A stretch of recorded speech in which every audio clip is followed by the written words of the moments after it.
Pam Bondi gives up first-class seat for veteran, then the unbelievable happens. She was sitting in first class, comfortable, relaxed, but then she saw him, a man in uniform, older, tired, and standing in the aisle looking for his seat. At that moment, Pam Bondi did something that shocked everyone. She stood up, gave up her first-class seat, and took his spot in economy. People around her noticed. Some smiled, others whispered. But what happened next?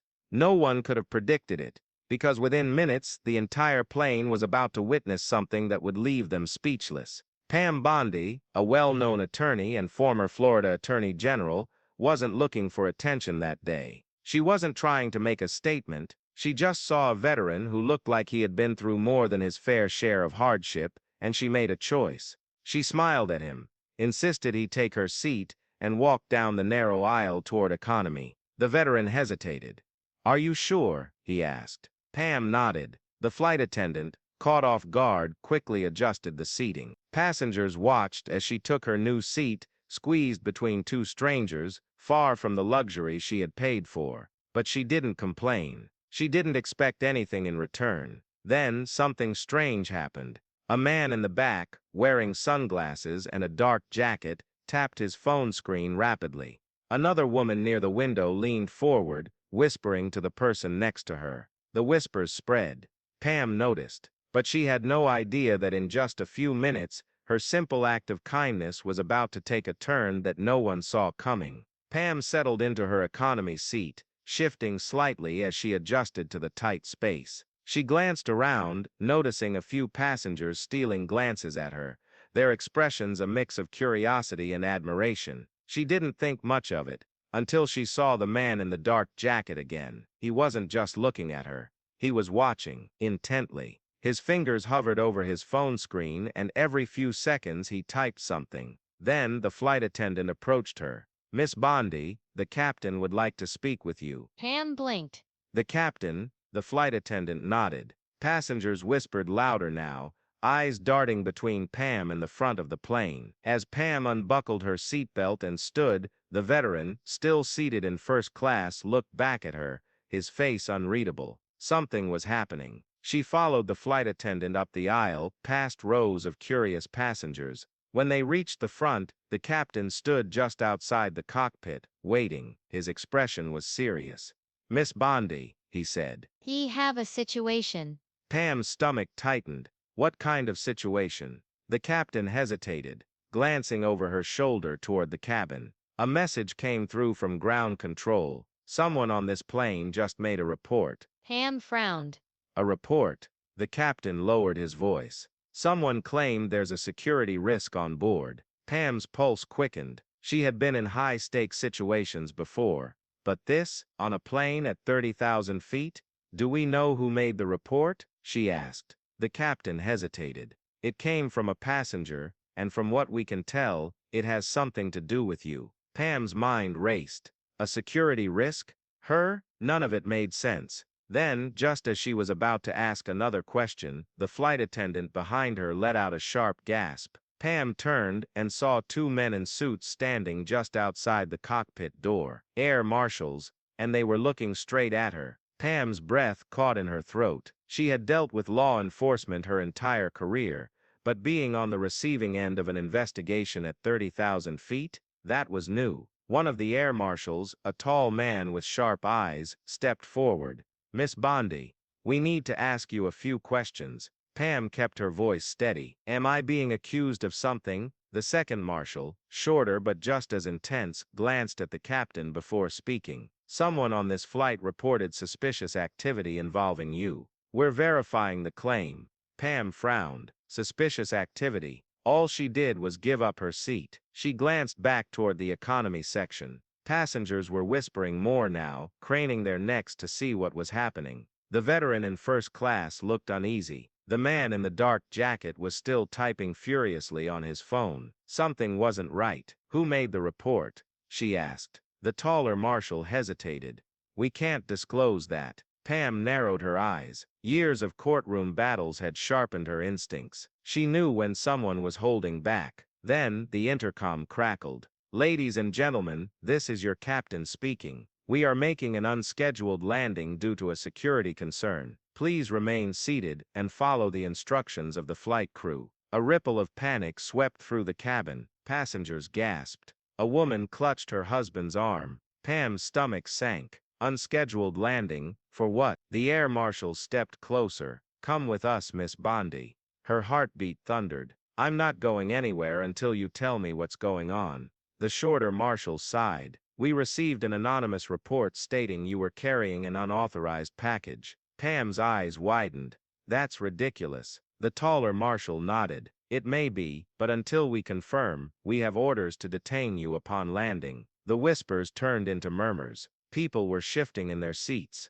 The veteran in first class looked at her, his face now unreadable. Then, the man in the dark jacket stood up. Lifting his phone in the air, he shouted, I saw her switch bags with someone before she gave up her seat. The entire plane went silent. Pam froze. Switch bags? That never happened. Then, a thought hit her like a freight train. Who was sitting in that economy seat before her? Pam's mind raced. She had taken her seat in economy without thinking twice. But now she needed to know who had been there before her. She turned to the marshals. Check the passenger manifest. Who was assigned to that seat before me? The taller marshal hesitated, then signaled to a flight attendant, who quickly checked the tablet in her hands. She frowned. That seat originally belonged to a man named. Before she could finish, a deep voice rang out.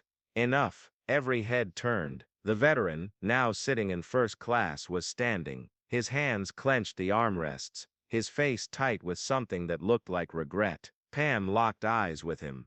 You know something. He swallowed hard. Then, with a slow, deliberate movement, he reached into the pocket of his jacket and pulled out a small, tightly wrapped package. Gasps filled the cabin. The marshals tensed. One of them reached for his holster. The veteran held up a hand. It's not what you think.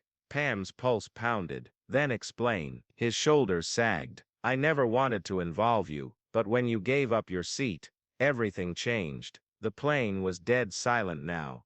Every passenger glued to the moment. He exhaled. That seat was never meant to be mine. And that package, I was supposed to deliver it, but I backed out. I thought I could walk away. His voice cracked. I didn't think they'd frame you instead. Pam's blood ran cold. Who's they? Before he could answer, the intercom crackled again. Flight attendants, prepare for emergency landing. Pam barely noticed. Her focus was on the veteran, on the way his hands trembled, on the way he looked at her like he wished he could turn back time. She stepped closer. What's in the package? He hesitated. Then, in a voice barely above a whisper, he said, proof. Against very dangerous people. Pam's stomach dropped. This wasn't just a misunderstanding, it was a setup, and she was the perfect scapegoat. Then, a loud ding from the intercom. Flight attendants, take your seats for landing. The ground was rushing up to meet them, and whatever was inside that package, someone was willing to take down a plane to keep it secret. The plane jolted as it touched down. Tires screeched against the tarmac.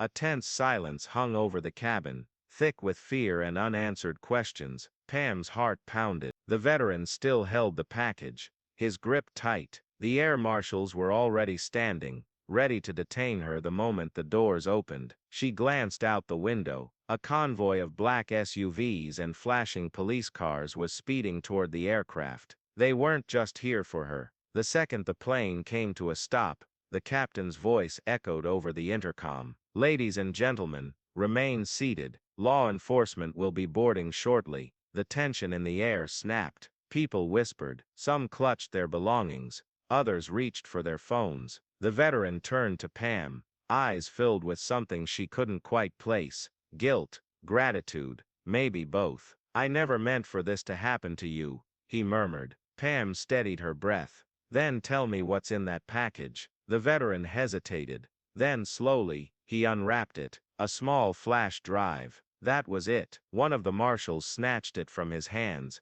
inspecting it carefully. What's on this? The veteran exhaled sharply. Classified military documents, evidence of corruption, high-level people war profiteering, backdoor deals worth billions. Pam's stomach twisted. This was bigger than she thought. The marshal exchanged a glance with his partner. And you were supposed to deliver this to someone. The veteran nodded. A journalist. But I panicked. If they knew I was backing out, they'd come after me. When Pam gave up her seat, I realized they'd come after her instead. Pam's blood ran cold. Someone had set her up. Someone wanted to bury this. Before she could respond, the plane door opened. A flood of federal agents stormed inside, guns drawn, eyes scanning the cabin. One of them, a stern-looking man in a dark suit, pointed to Pam. "Step forward." The passengers held their breath. Pam squared her shoulders. "I think you're looking for him," she said, tilting her head toward the veteran. The man nodded. "And you?" The veteran took a deep breath. Then, to Pam's shock, he turned toward her and held out his wrists. "They want to silence me," he said. "Make sure they don't." Pam hesitated. Then, with a steady voice, she said, "Not a chance." The agents took him into custody, but before they led him away, he whispered two final words to Pam. "Tell them." Then he was gone. Pam watched as the SUVs disappeared down the tarmac. She knew one thing for sure. This wasn't over. Not even close. Because now, she had the flash drive. And the whole world was about to know the truth. Pam Bondi thought she was just giving up her seat for a veteran. She had no idea she was stepping into the middle of a conspiracy. Now, she has the evidence. But will she be able to expose the truth before they come for her? Let me know in the comments. What do you think was on that flash drive? And what would you do if you were in her shoes? Hit subscribe so you don't miss the next part of this story. Because trust me, this is far from over.